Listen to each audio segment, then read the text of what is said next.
This conference will now be recorded. Greetings, everybody, and thank you for joining us for John Howard Society Week's Salute to the Federal Framework to Reduce Recidivism. The recidivism strategy has 5 key pillars, all of which are important, and possibly as important, if not more so than some, is the employment pillar, which we're going to be looking at today. I know that there's lots of efforts to try and get, particularly in the federal system, prison skill sets which prepare prisoners for employment on the outside. And prisoners that you speak with are very keen to get certifications in certain trades and very pragmatic, practical things to try and put them in a good position to get into the labor market when they finish their sentences. But those that have criminal records face some other obstacles that go beyond just having the skill set to fulfill the job. So we're very grateful to our colleagues at the John Howard Society of Ontario who have done some significant research into the barriers, really out there facing prospective employees that are coming from employers about concerns about criminal records. So this is very important and significant research, and we're really happy that the researchers from the John Howard Society of Ottawa Ontario are joining us today to talk about the research. So I'd like to introduce Reza Amati, and Safia Hussein and Hannah Cook, who contributed to that particular research. Reza, are you going to have some introductory remarks, or are we going right to the PowerPoint? I think we can go right to the PowerPoint, and Hannah can do a little bit of a systems acknowledgement. Great.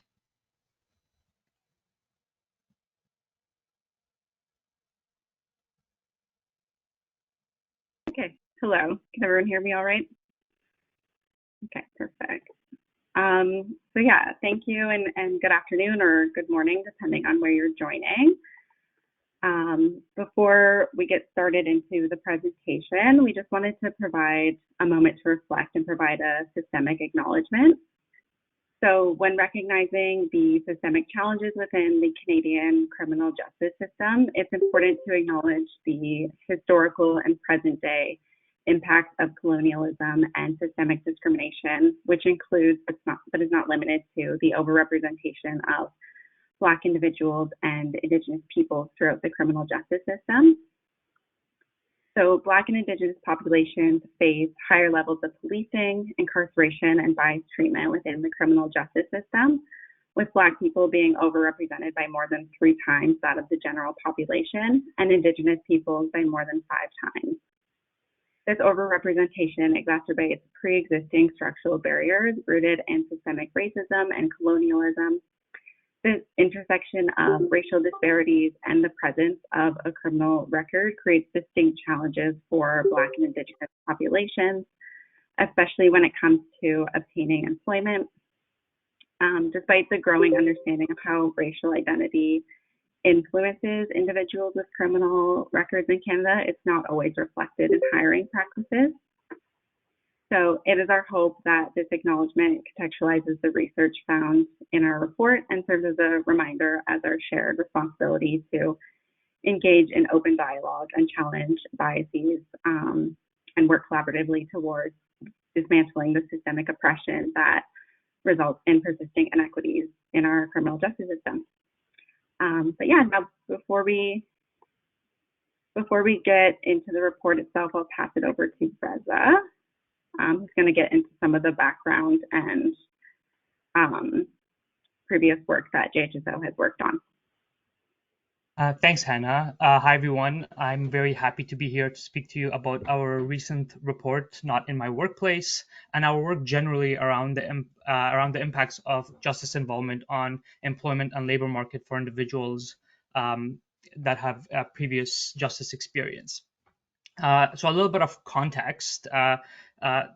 It will come as no surprise to anyone here that the literature is quite clear and that justice involvement and incarceration in particular have significant impact on employment and labor market outcomes of individuals.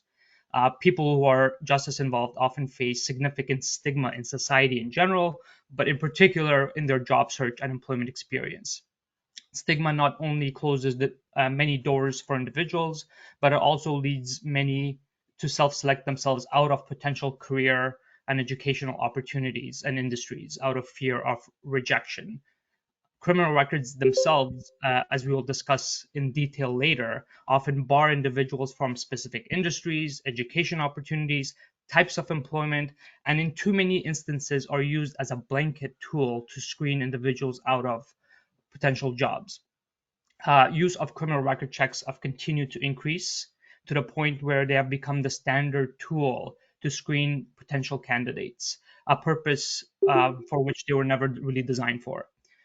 Despite a labor shortage across the country, the regularity and frequency of criminal record checks have barred individuals from participating in the labor market. In addition, there's a general lack of programs and supports across Ontario, in particular, but Canada as a whole, to support individuals that are reintegrating back and seeking employment. These challenges impact a large proportion of Canadians. Currently, there are approximately, or estimated to be approximately 4 million Canadians and 1 million Ontarians, 1 million of which are Ontarians with a criminal record that is based on the CPIC database that exists at RCMP. And we also know that employment is one of the key indicators that reduce recidivism. Employment can provide individuals with purpose and structure, financial stability, engagement and social integration, improved self-esteem, and also helps develop skills. These are all key ingredients required for effective reintegration and prevention in recidivism. Before speaking about our current report that we released not too long ago, I want to take a little bird's eye view of all the work that we have done, recent work we've done on this issue.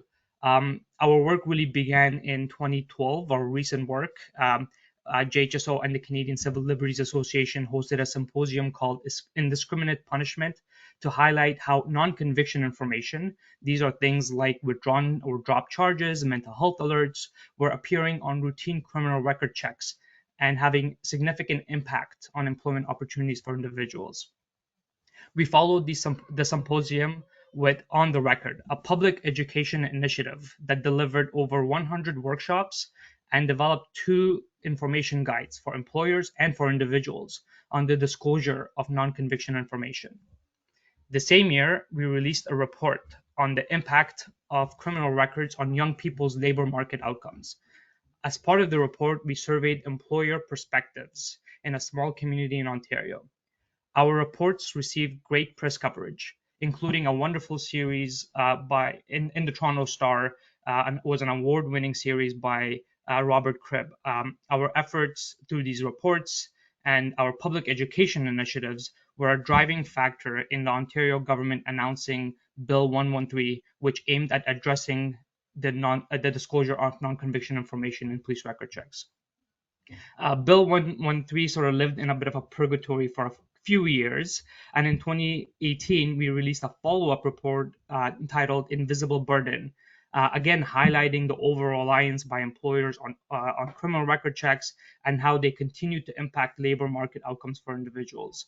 Leveraging the continued media coverage, we once again called on the government to enforce Bill 113. A few months later, Bill 113 became the Police Record Check Reform Act, placing guidelines on what police services could disclose on criminal record checks. Following the enforcement of the PRCA, we shifted our focus on how to improve labor market outcomes for the 4 million Canadians that had an actual criminal record. Realizing that legislating change wasn't going to solve all of the challenges and barriers, we focused on ways to change employer and company policies and practices. We began with a nationally representative poll of Canadians on fair chance hiring, working with a firm called Navigator, which is a public relations firm. We surveyed 1,500 Canadians and found that by and large, many Canadians support the idea of giving individuals second chances and to reducing barriers to employment for people with criminal records. Around the same time in 2021, we partnered with a number of academics from various academic institutions in Canada and the US on a social research and humanities council SHIRC funded project to conduct a series of initiatives, including large surveys of people with lived experience, a systematic literature review, and a large scale employer survey and interviews. At the same time, we launched the Fair Chances Coalition with an aim to bring together employers and encourage what we call fair chance hiring. These things include policies, practices, training at the employer level in order to reduce the barriers for those with criminal records entering labor market. We worked with our Fair Chance Coalition partners, such as the Human Resources Professional Association, to conduct research, including a survey of HR professionals. And finally, earlier this year, we released we used some of the SHIRC data that I spoke about earlier to release a report called Not in My Workplace, which we'll speak about in detail today. But before we sort of move on to that, I do want to sort of highlight some of the coverage that we've received on our recent report release. So we had an exclusive coverage at the CBC, which was nationally syndicated. It was the second most read article on National CBC News website. There were coverage on CBC TV broadcast that evening and the following evening. Sophia, who will speak to our policy recommendations later, appeared on 15 local CBC radio shows across the country, and there were other local CTV and global news coverage as well. And more recently, earlier this week, we received additional coverage through Reuters and BNN, and we are continuing to the report is continuing to receive a lot of media coverage. So it has, again, similar to our other reports in the past, has significant coverage across Canada because we know the importance of this issue. And now I'll pass it off to Hannah to speak about some of our key findings for the report. Yeah, so as Breza mentioned earlier, in 2021, JHSO started a partnership with a group of academics on a SHIRC-funded project called Second Chances in Sight. As part of this partnership, in January of this year, we published a report called Not in My Workplace. This report was based on a survey that we administered to hiring managers across Canada to help us better understand their attitudes and perspectives towards employing individuals with criminal records. Data from this report was collected as part of this partnership, which is led by Dr. Kemi Anazoto, who works out of Odette School of Business at the University of Windsor, along with various colleagues of hers that work out of different institutions across North America. And I've listed all of those folks on the screen here. So it's important that we acknowledge their efforts, as we couldn't have done this research without their support. So a total of 400 hiring managers from across Canada participated in the survey. All of these individuals were involved in the interview and selection processes, and prior to their current roles, 80% had previous experience with making hiring decisions. While the survey recruited participants from all over Canada, a significant portion resided in Ontario with a total of 44%, followed by 18% from Quebec, 14% from BC, and then 12% from Alberta. No individuals from the Northern Territories participated in this study. As well, most of the respondents worked in smaller organizations with a total of 70.5% coming from organizations with 1 to 99 employees. It's also important to note that our participants also represented a diverse spectrum of industries and sectors. But next, I'm just going to get into the 5 key findings that we found through this research. So the first key finding revealed that while a significant portion of respondents expressed support for successful reintegration, it was clear that employers still hold negative perceptions of individuals with criminal records, potentially impacting hiring decisions. Specifically, over half of the participants acknowledged that individuals with criminal records are often seen as carrying greater risk or liability, and possessing lower credential compared to their counterparts without records. Further, a substantial percentage viewed them as challenging and dishonest employees as well. When I was looking at how these perceptions kind of differed across different industries, it was clear that those from business and administration, finance, and then healthcare and social assistance industries tended to hold more negative attitudes towards individuals with criminal records. Additionally, respondents from education and childcare and then retail industries were more inclined to perceive them as potentially dangerous.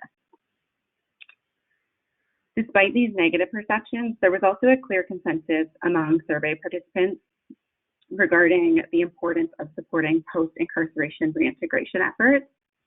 Almost all respondents, a total of 92%, emphasized the significance of supporting individuals in their transition back into the community.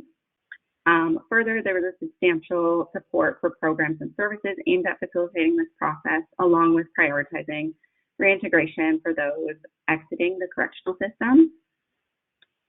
Interestingly, too, many respondents also acknowledged the potential contributions individuals with criminal records bring to the workforce, with 77% believing that they actually put more effort in their jobs compared to their counterparts that don't have a criminal record. While there is this overwhelming support for successful reintegration, these negative perceptions persist among many respondents, which could potentially be impacting their hiring decisions. And this inconsistency really demonstrates that complex relationship between the attitudes and perceptions people hold and then their actual hiring practices, especially when it comes to folks with criminal records. Moving on to our second key finding that highlights the persistent use of criminal record checks in the hiring process. Our survey shows that criminal record checks remain a prevalent tool and are used by employers when screening potential candidates to hire. This isn't shown on the graph on the screen, but a total of 60% of respondents stated that they believe a record check should be required for all job applicants. Then when asked about their actual hiring practices, over half of participants, a total of 54%, confirmed that their organizations require criminal record checks for all or some of their new employees. And then conducting record checks was also more common among larger and medium-sized organizations, and then those working in healthcare, finance, and government. Then moving on to our third key finding that highlights the degree of willingness among employers to hire folks with criminal records. While there was some degree of willingness to support hiring individuals with criminal records, our survey showed that half of respondents would simply just not consider these candidates at all, which is obviously a huge barrier to those seeking employment with a criminal record. And then among those remaining 49% of individuals who were open to considering hiring these candidates, their decisions often depended on things like the type of offense, the nature of the position in relation to the job or role, and then the amount of time that's passed since the offense or conviction. I will also just note the percentages in this graph obviously do not add up to 100%, and that's just because participants were allowed to select all that applied to them. So someone may have said it depended on like the type of offense as well as how much time has passed. And then interestingly, while there does seem to be this willingness to hire, only 27% of respondents reported that their organizations had actually knowingly hired someone with a criminal record. So this really suggests a gap between that like theoretical willingness and then the actual action in hiring practices. Among those who had hired individuals with criminal records, though, the decision-making process was heavily influenced on a few factors, including the relevance of the offense to the position, the possession of the required skill set, whether the offense was serious or not, and then the duration since the offense occurred. So although there is some degree of willingness to employ individuals with criminal records, the biases and the stigma within hiring decisions continue, and really just demonstrates a need for more concerted efforts to address systemic barriers and promote inclusive hiring practices in the labor market. And then our fourth key finding describes the reasoning behind employers' use of criminal record checks, while also highlighting that there was a clear lack of organizational policies and communication regarding these practices. So we found that 41% of respondents reported using criminal record checks in their standard screening process. However, as you can see on the graph here, among organizations that do conduct record checks, only 5% cited company policy as their reasoning behind that. Instead, concerns were more often surrounding liability and risk management and then legal requirements for vulnerable sector checks. Additionally, many expressed a lack of clear communication from their senior leadership regarding these policies. Specifically, 60% noted a lack of clarity and 45% shared that the communication was just unclear overall. Then when we asked folks what they do when a record check comes back positive, the responses varied. So as you can see, 46% shared that they would just eliminate the candidate completely, while the remaining would either allow the applicant to explain the results or they would confirm the accuracy of the results. And again, these percentages don't add up to 100% because folks could select all that apply. And then among organizations not conducting criminal record checks, folks shared that the main reasons for not requesting these checks was often because of the size of the company or organization. So again, smaller organizations are less likely to use record checks, as well as the type of the position in relation to the role, and then the level of the position in relation to the role. So thinking the difference between entry level and more senior roles. So overall, these findings highlight the nature of employers' motivations for using criminal record checks, coupled by the need for more clarity and communication with these policies. And then our final key finding, which demonstrates how to improve employment outcomes for folks with criminal records. So hiring managers provided various suggestions on how to increase employers' willingness to hire individuals with criminal records. And this included things like improving technical skills, providing more support to the employer, offering funding incentives, enhancing soft skills and workplace attitudes, and then implementing changes in company policy and legislation. We also had about 25% say that nothing would help at all, and that's pretty in line with the previous findings. But my colleague will go over in more detail on kind of how to put these suggestions into practice in a little bit. But that brings me to my last slide, which talks about comparing our findings. So as Reza demonstrated earlier, JHS has been conducting research in the employment and justice space for quite some time now. Through this current research project, we found a lot of consistent themes over time, as well as a few discrepancies, which I'll just briefly go over. So in terms of employer attitudes, our previous study also showed negative perceptions towards job candidates with criminal records, with the current study showing slightly higher percentages of respondents and also continuing to express concerns about risk, qualification, and honesty. When it comes to criminal record checks, the results from this study align with previous JHSO research showing a continued reliance on conducting criminal record checks, particularly among larger and medium-sized organizations, and then those working in the healthcare, finance, and government sectors. When it comes to willingness to hire, although there has been a considerable decline in the percentage of employers who reported willingly hiring individuals with criminal records compared to our previous studies, the factors influencing these hiring decisions have remained the same. So employers continue to refer as the type of offense and the time that's passed since the offense as being major roles in their hiring decision. In terms of policies, the most common reason that employers provided in the current research for doing record checks was liability and risk management, and then those legal requirements for vulnerable sector checks, and that's consistent with our previous research as well. And then when it comes to employment outcomes, consistent with earlier findings, the current study suggested that employers are more likely to adopt inclusive hiring practices when candidates demonstrate the relevant technical skills, if they're provided funding incentives, or if policy changes are implemented at their workplace. But what was unique to the current study was that employers are wanting a bit more support When it comes to hiring folks with criminal records, they'd also like for candidates to have improved soft skills and workplace attitudes. And then, yeah, and those were the new kind of methods that they identified in terms of increasing employers' willingness to hire folks with criminal records. But that is all for me. I'll pass it over to Sophia, who will discuss how these research findings can be put into practice through some policy recommendations. Thanks, Hannah. Hi, everyone. My name is Sophia Hussain. I'm a senior policy analyst at JHS, and I'm pleased to be here to take us through some of the policy recommendations we included as part of this report. So the first one, if we can go to the next slide. Perfect.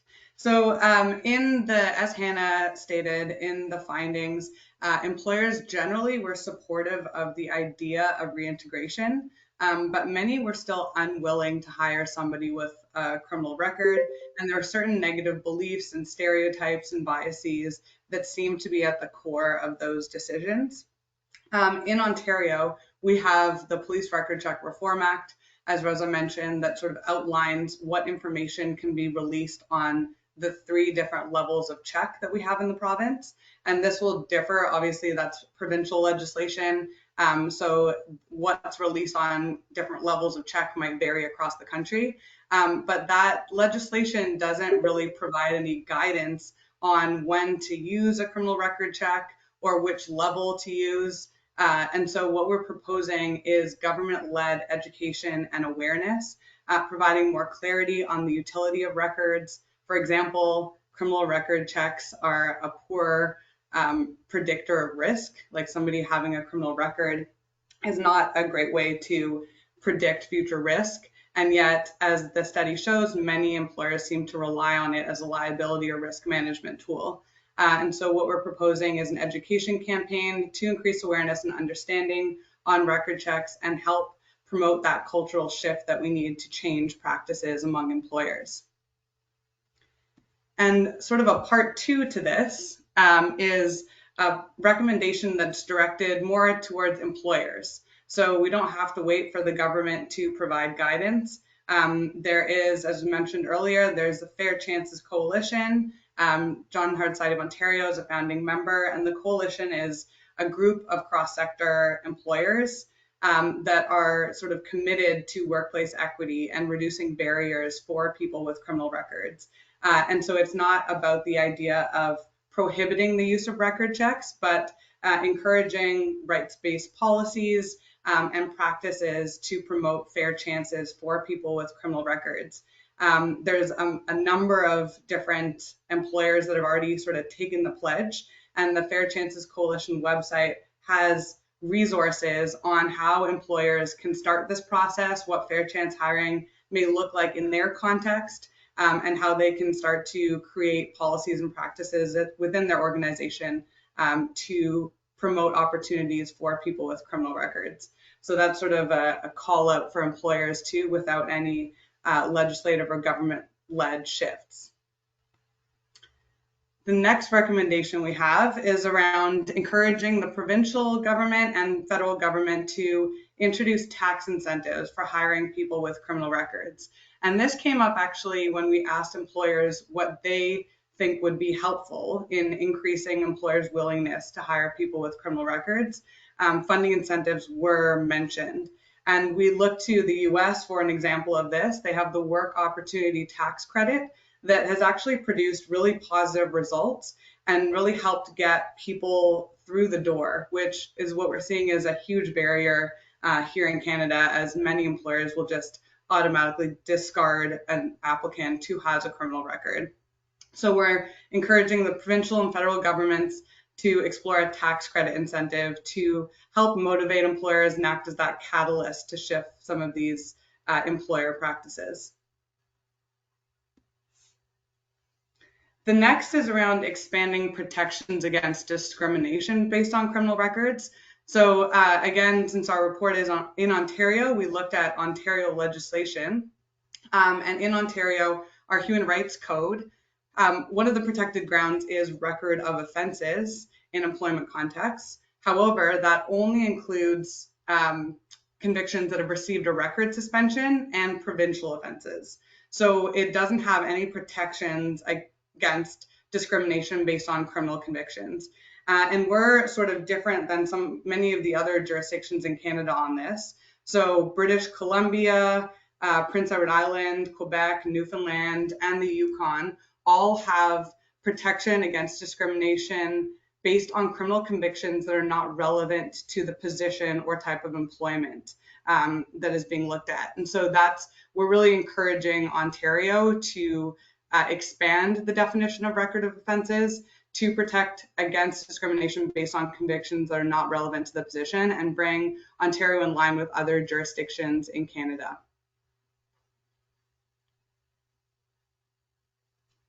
The next is around the Employment Standards Act, and I think most jurisdictions have some version of this that sets out minimal legal requirements that an employer must follow.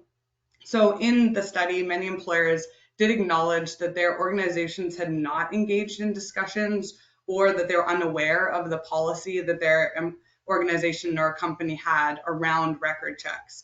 And enshrining some requirements into legislation like the Employment Standards Act would force organizations to have those internal discussions, create policies, and communicate them to staff so that staff can be aware of what their company policy is, and it's not left up to an individual hiring manager to make decisions about how to use criminal record checks and how to react to the different types of information that might be released on them. So our recommendation is including certain provisions within an Employment Standards Act or similar legislation. So first, if a record check is required for a particular job position, that it should be stated in the job posting so applicants are aware of it ahead of time. Second, if a criminal record check will be requested, the candidate should be informed ahead of time on the type of record check. That relates directly to Ontario, where we have 3 set out types of checks. What information will be considered relevant, and who will be reviewing the results of the record check, and how this information will be kept and stored to protect privacy, because this is private information, and that all of those measures should be thought about ahead of time and communicated to anybody that's applying for a position. And finally, that criminal record check should be conducted at the end of a recruitment process, only after a conditional offer has been made. And this prevents screening right at the get-go of anybody with a criminal record check and sort of forces employers to really consider whether a positive check is relevant to the position, especially given the other credentials that obviously would have taken that candidate that far in the recruitment process. The next is looking to federal legislation, the Criminal Records Act. So the presence of a criminal record, we know, often means exclusion of a candidate. The record suspension regime that we have here in Canada is designed to allow people to move on from their criminal records after they have, completed their sentence, lived a certain number of years without any further convictions. However, the process that we have here in Canada for granting record suspensions is currently extremely cumbersome. It's quite inaccessible to many Canadians. There are a number of hurdles that people have to jump through to try and access a record suspension. And so many people who have old records are facing this discrimination and exclusion from the workforce because of these old records that continue to follow them around. And so this recommendation is around reforming the Criminal Records Act to institute a spent regime model. And this would be the spent regime model essentially means that an individual's record would be automatically sealed after they have completed their sentence and spent a specific amount of time without further convictions. And Canada already has a spent regime for youth records under the Youth Criminal Justice Act. So this would be sort of along those similar lines. It's not completely new, very doable.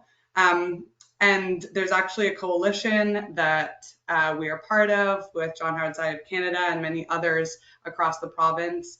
I think it's up to 90 plus organizations called the Fresh Start Coalition. And that group is calling for the government to introduce a spent regime model. And that would allow more Canadians to actually access a record suspension and then be able to move on from that criminal record and not have that affect their job prospects.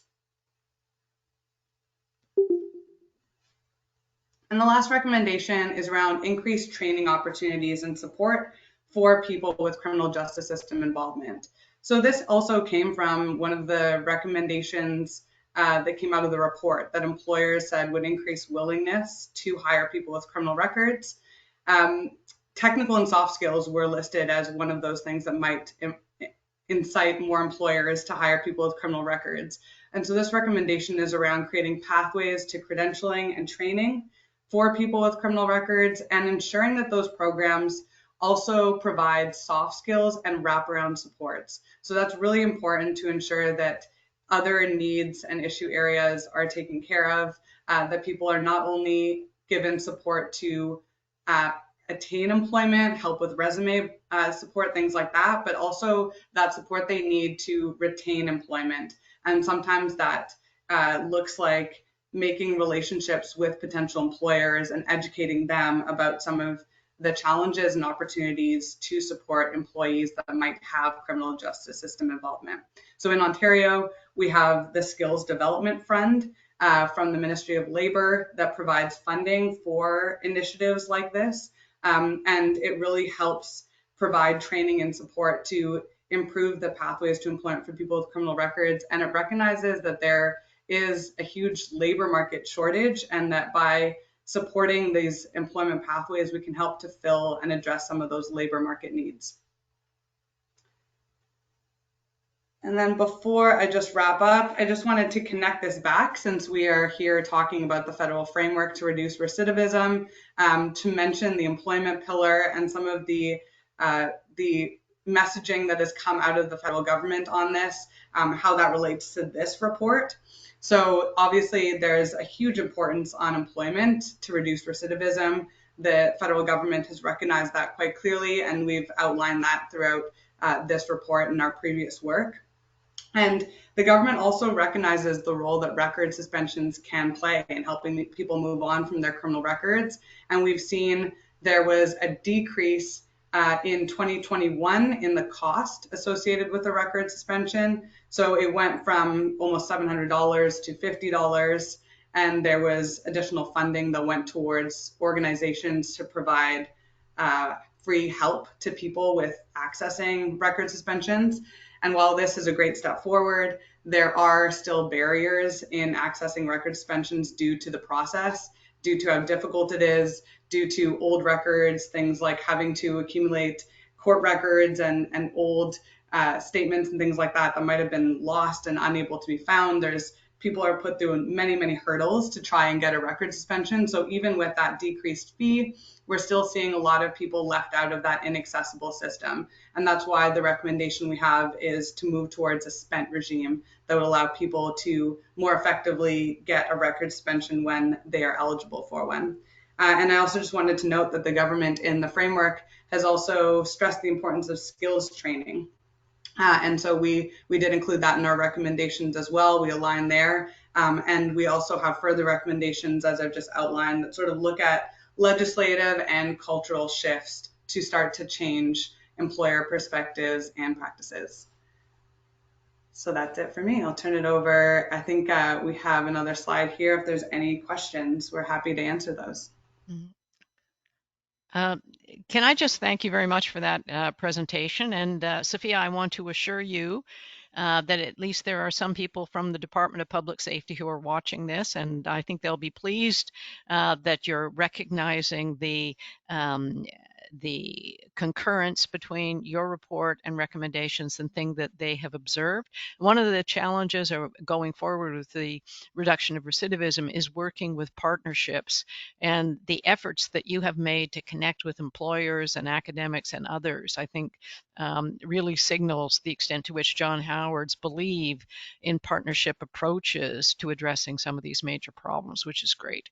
So that's excellent. And we're fully on side with the Criminal Records Act reforms, and I agree with you that the efforts that have been made by public safety so far in terms of reducing the fees and providing some assistance to organizations to help support people getting their record suspensions is good, but it would really be much better to have an automated or automatic system as the Fresh Start Coalition is calling for. So we fully support that. Okay, are there any questions about what we can do to improve the prospects of people getting hired in Ontario and beyond? I think we have a good set of ideas about what's going on in Ontario and some very interesting suggestions for changing. I hadn't realized that your human rights code protects some elements of people having criminal records, but not all. And I'm sure other provincial and even the federal Human Rights Act only protects those who have received a record suspension or a pardon from discrimination. So there's maybe some work to be done in other jurisdictions there to try and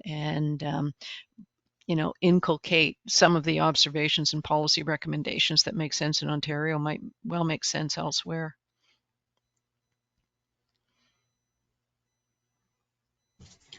The one thing that I would add also is a lot of what I listed in terms of our reports and our work in the past. You can find on our main website, johnhoward.owen.ca, but also on a dedicated website called policerecordhubs.ca, which we've used to house a lot of our research and work. There's a lot of wonderful resources there for both employers and advocates, but also individuals that you're working with or you may be working with who have criminal records, including workshops on how to disclose a record in a job interview. And other resources and tools. So I highly encourage everybody to visit policerecordhub.ca as well. One of the things that I've noticed is that certain employers are more willing to hire people with criminal records, right? I think it was it Hannah's presentation where she was talking about certain sectors are more reluctant to hire people with criminal records than others. I wonder if there's some, which I don't particularly like, but given that that's the reality of the world, does it make sense to help for us to try and steer our clients who are trying to find employment opportunities into those sectors where there's less of a stigma or barrier for having a criminal record?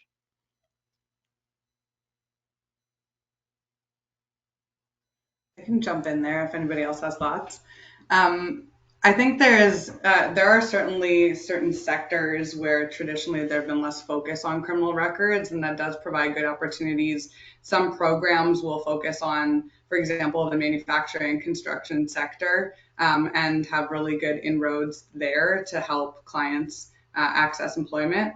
So I think there's opportunities there with employment supports and programs, but then there's also the need to create that greater shift because I mean, as you kind of alluded to, I think there's so many skills and experience and interest that people with criminal records bring to the labor market. And so really keeping people in just certain sectors is really losing out on all of that expertise and experience that many people can offer to different areas and different employment sectors. And so a lot of the recommendations are really just trying to expand that, break down some of those barriers for different sectors and figure out how we can get more people into the jobs that they're well suited for and with employers that would actually be find them really valuable. Yeah, I think that's right. I mean, I harken back to an organization that it was quite a big company that does what do you call that, car repairs after accidents, and they were in one of their body shops, I think somewhere in Quebec, and they were looking at an employee who was really working extremely diligently and efficiently and so on, and the boss said, what's his story? And he was told that this was someone who had just come out of prison and had a criminal record, and he said, wow, like we need more employees like that. I think highlighting some of the success stories for the public generally, but also for employers, particularly in a labor shortage time frame or period, might well be helpful. Yeah, absolutely. I think in the study, the report too, we highlighted research that came out of the U.S. They have a lot more research on this, looking at sort of the shifts towards hiring more people with criminal records. They've been doing a Second Chance Business Coalition for a long time now, and so there's literature that shows that people with criminal records actually have lower turnover, They're like dedicated. lower Yeah. or the same sort of performance. So there's like all of these factors, it actually shows that there's enormous benefit to hiring people with criminal Yeah. Yeah. records, and Yeah. yeah, and so it's just about sort of getting folks through the door and breaking down those stereotypes. Yeah. I think it's great. I think it's great. I mean, you tend to think, well, maybe people need to be, individual people who are going to face huge barriers to get to being employed because they have criminal records. Maybe they need to think about starting their own little businesses or being entrepreneurial or working in cooperatives so that they can have a shared sense of, community and collaboration with maybe other people with criminal records so they get enough capital to get things going. But this will not cut it. Like the number of people who actually need to be employed after periods of incarceration is huge, and it really doesn't help if these people are underemployed or unemployed in terms of their prospects for successfully reintegrating. So I think there's some really significant challenges out there, and I really like the approach that you've taken in terms of trying to shift the perspective of employers and getting the information out about the capability of people who are able to be employed after having a criminal record. Yeah, it's good. Are there any other questions about this? I see that my colleague Susan Haynes is on the line. She did some fact sheets, I think, about the impact of having criminal records or the rights or something. I don't know if you have anything, Susan, that you think might be useful to ask or questions to pose, but I know you've been thinking about it. I think you're on mute there, bud. There we go. Hi, thank you, Catherine, for the shout out. Yeah, we just launched some info sheets about the employment rights of people with criminal records across the country. Really relying a lot on John Howard Society work, to be honest. Yay. That previously existed. So the next round of revisions of those sheets will certainly have to include this latest research. But yeah, happy to share that information. If I can, I don't know, put a link in the chat or something. Sure. People are welcome to access those information sheets. Yeah, I think the next step is really to try to get our governments to come along, really to recognize criminal records as a protected ground, really is what became clear to us in that work. But I thank you all for your presentation and your good work. It's really excellent to see that this work continues and we can keep promoting the value of people as employees and workers and contributors, really. Yeah. Yeah, I think it's excellent. Okay, so I do want to thank our team from Ontario for the excellent research, the long journey that you've been on to get to this point, as Riza pointed out. You've really been on top of this for a long time, which is great. And we wish you all the luck in the world in shifting the perceptions in Ontario, and we hope that spills over to the rest of the country, and we can make some significant progress in terms of helping to overcome some of the barriers that employers have about hiring people with criminal records. And of course, we're fully out there arguing for important amendments to the Criminal Records Act to make the system an automatic or automated system that works as an operation of law that closes records as soon as that crime-free period after completing the sentence has passed. So we'll all push for that. But I want to thank you very much and wish you all the best for John Howard Society Week and in the weeks and months ahead as you pursue this journey. We're with you. Thanks so much.